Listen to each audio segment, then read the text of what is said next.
going to talk about C-pillar trim. It's one of the biggest problem parts on any AW11. Fortunately, some really good solutions finally. You have a complete replica kit from Tools R Us, and there's also these repair kits. These kits replace the broken inserts that usually happen inside of the C-pillar trim. So there's a few reasons these things fail and break. The primary one is just age. ABS plastic is going to deteriorate with age. It's going to get weak. It's going to get brittle. Another reason they fail is because the threads of the screws and the inserts eventually will seize. When they seize, it becomes difficult or impossible to remove the trim, to unscrew the screws without damaging the plastic and breaking off the inserts and the tabs. It's really difficult to find any of the pieces that don't have some of the connection points broken off on the plastic. So here's a centerpiece. This is actually a pretty good piece. Like, finding one in this good a shape, really unusual. And there's only one broken tab right here. That's pretty good. So in conjunction with the C-pillar trim, the other problem part back here is the rear visor or shade or window wing, call it what you will, but this thing right here, this is the original one from this car. I choose not to run this for two reasons. One is to preserve it, and two is I actually prefer a cleaner look without this on it. People really seem to like them. They like them more than I do. If the tabs start breaking off, that's the thing with this stuff. All of these parts, once they start to go, they're in a place where the aerodynamics are going to cause vibration and cause more and more failures. So if you've got one that's damaged, if you want to preserve it, you might want to either repair it immediately or take it off until you can repair it, because if it just vibrates, it'll get in worse and worse shape.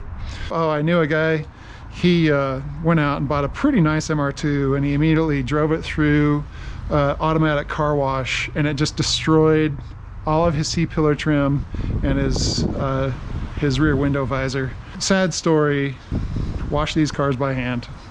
People ask for a lot of money for these. I've never found these to be actually that difficult to find, with the exception of the mounting tabs. So don't pay a lot of money for the plastic part. You might pay a lot of money for one that has all of the mounting tabs.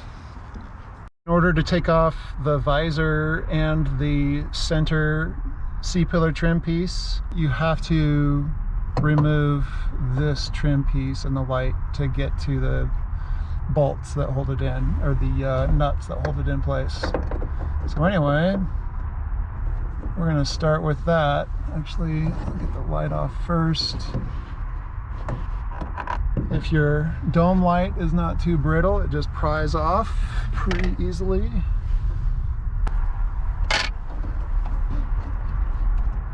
Normally you would have to disconnect this, or you don't even have to disconnect it.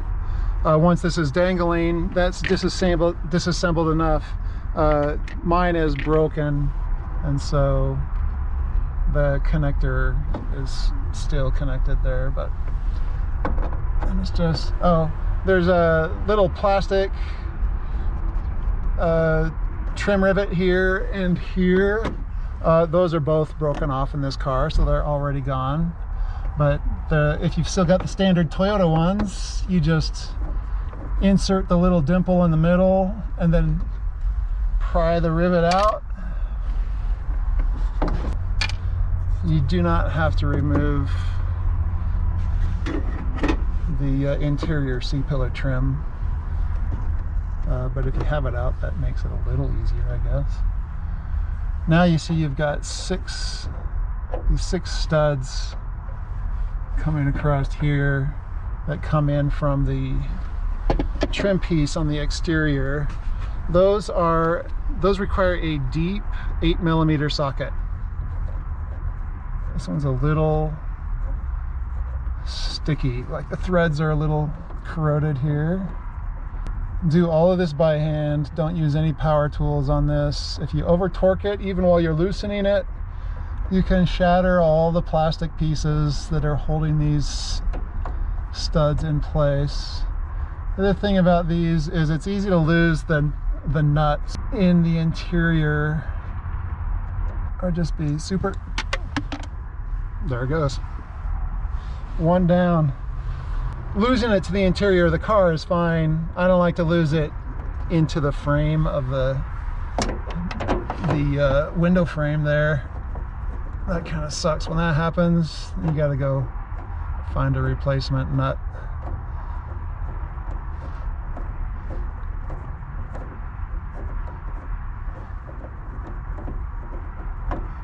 It's more of a risk. These ones here on the edges.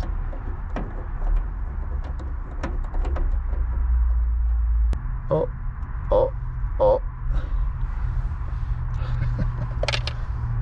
Delicate operation. Like, the threads are pretty easy on these, except for that first one I did. Not a lot of resistance. So that's a good sign.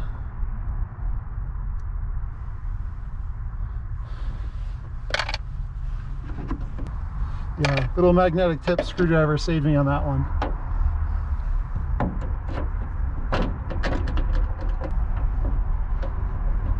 There we go. That's all of them. I'll forget that later. All right, that's all the interior.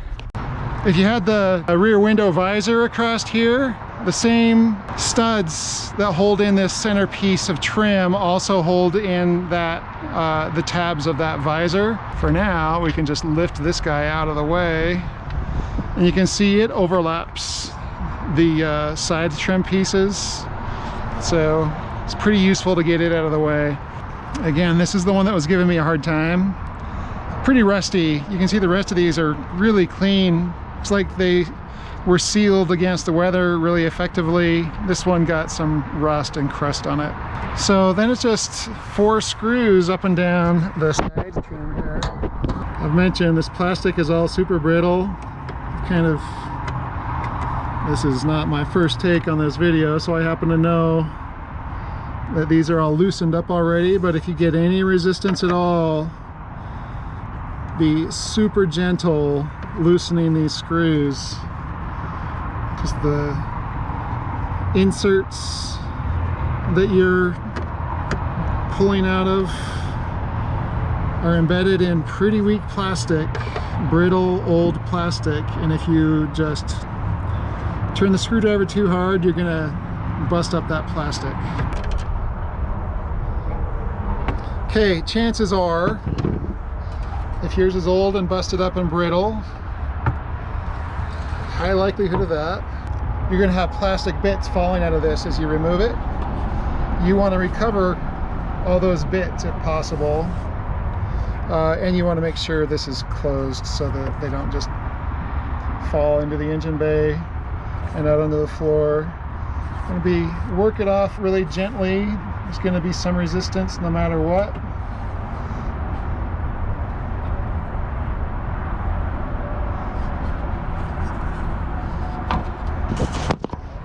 See here, this insert is busted off. Some little shards of plastic remain in there. It's the one that broke off. The rest of these, surprisingly good shape. Okay, other side. You can see here this is the rubber seal on the inside of this trim piece. I just snapped it off a minute ago. It's typical, those get hard and cracked and start coming apart. You don't want to leave anything on there that's going to cause vibration. This car has been really cooperative. These were sealed pretty well, and so not a lot of corrosion on the screws. Came out okay.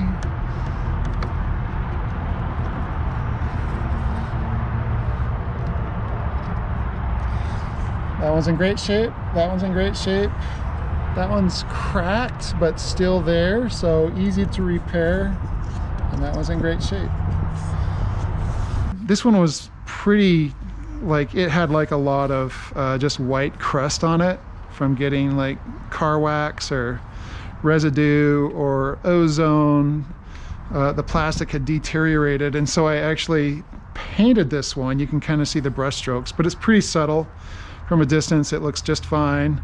And then finally I was working on my car and I leaned into the engine bay against it and it cracked right there.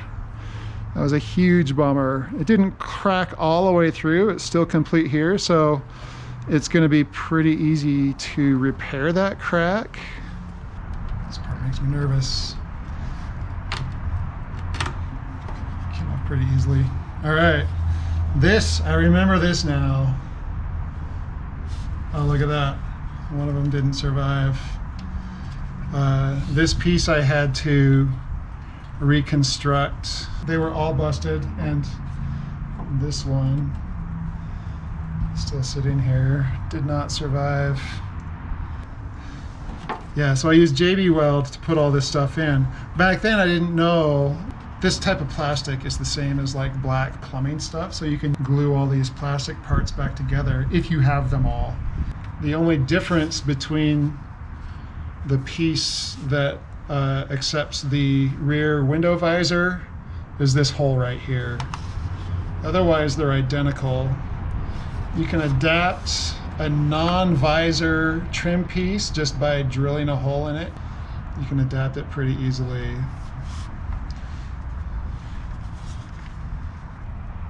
This one, you can tell, it's just like, it's got some nice flex to it still. It seems a lot stronger. Fresh plastic is just a lot more pliable and strong. It's almost too similar for my tastes. It seems like if they were going to make replicas, they could have strengthened where these inserts go. It also includes the seal kit, the glue to glue on the seals, some nice instructions, hardware packets with all new hardware, foam washers to seal the screw and bolt holes. It is a nice kit. Oh yeah, anti-seize for all the threads, so that's important.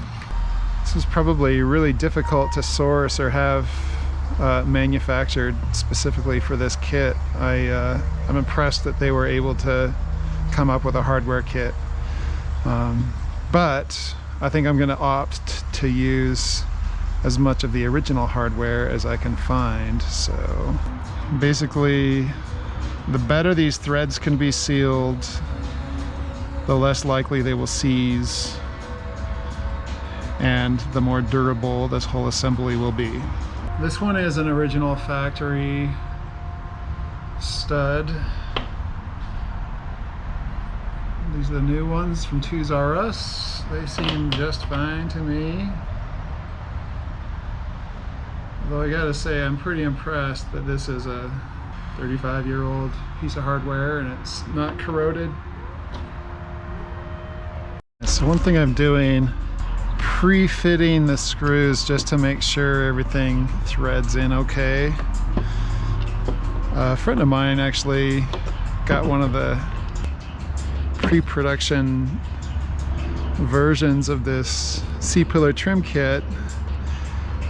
And I was over at his place and helped him test it out, and it was definitely tricky getting these screws threaded with it on the car. These 3 holes were fairly easy to go, but this last hole down here seems to have a little bit of plastic that didn't get cleared away quite right, and I can't get the screw threaded in this one. So I don't want to go too big. I don't want to strip away all the plastic that encases that insert. This looks like the right size right here. Got a lot of plastic in the way.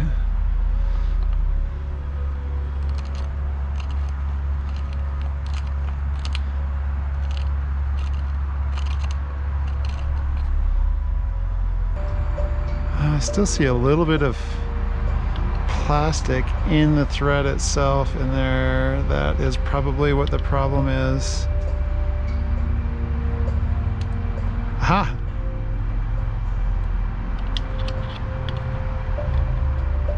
There we go. And got it out. Maybe we're all clear now. I don't know. Let's find out. Yes. So the instructions, they recommend removing this side engine cover here for this process, but I figure if you have a long enough screwdriver and you open the lid, you can get an appropriate angle on there. Okay, so that wasn't too bad either. That is without the seal kit on here, so the seal is going to make the fit even tighter, a little trickier. Let's see how it looks when it's done. I'm going to test fit both sides like that first and then see how it goes. The next step is going to be adhering the new seal. I remember doing this when I refurbished the trim on this car after I bought it. This is a huge pain in the ass. Just going around and super gluing this trim piece all the way around. Easy to make a mess if you're not careful. So here it goes. I recommend going like 4 to 6 inches at a time. If I recall correctly, that's a good idea.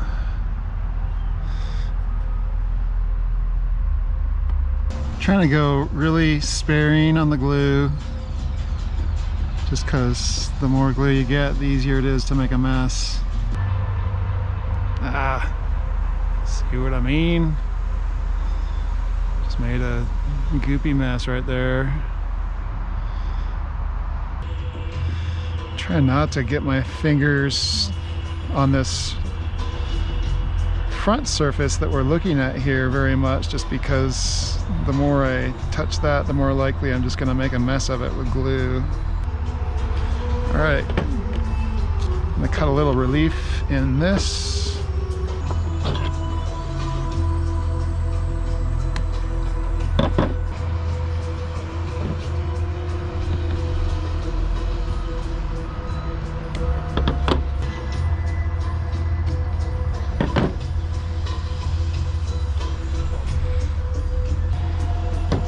I like it.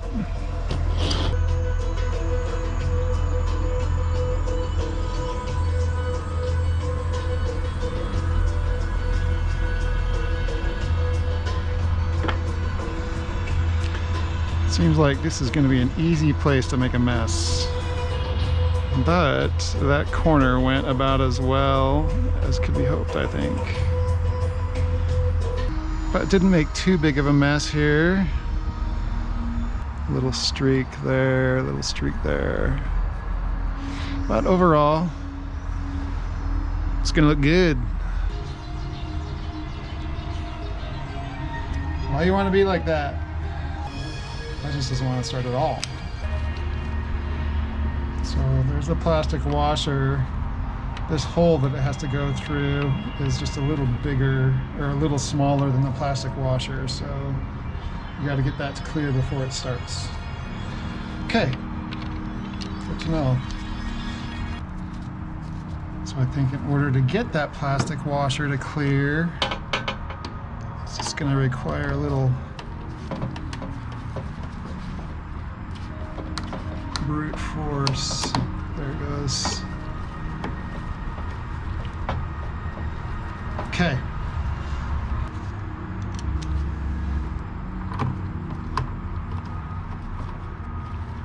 A little unsettling to have those plastic washers put up a lot of resistance until they push through that hole, especially coming from the old Brittle trim pieces. Really reluctant to turn that screw until you hear a little snapping sound.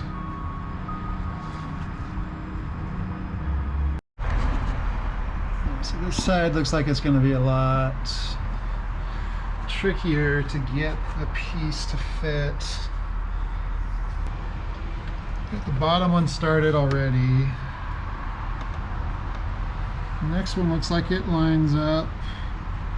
But this one is short in this direction, and this one is even more short.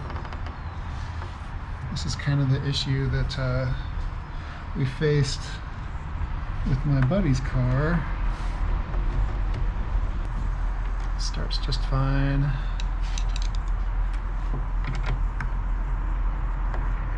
That one not so much.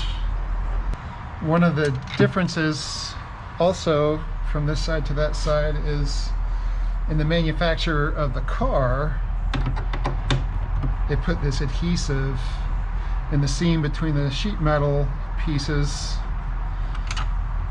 and this side has like a little more just residual adhesive over here, and some of it crumbled away there when I stuck the trim piece on. I don't want to have to drill these out, but it's a possibility. It's interesting, these lower ones are a little oval. The holes are deliberately oval from the manufacturer. This one, the hole is round, so this looks like the start. And the upper one is a little oval too. So that looks like the authoritative starter hole.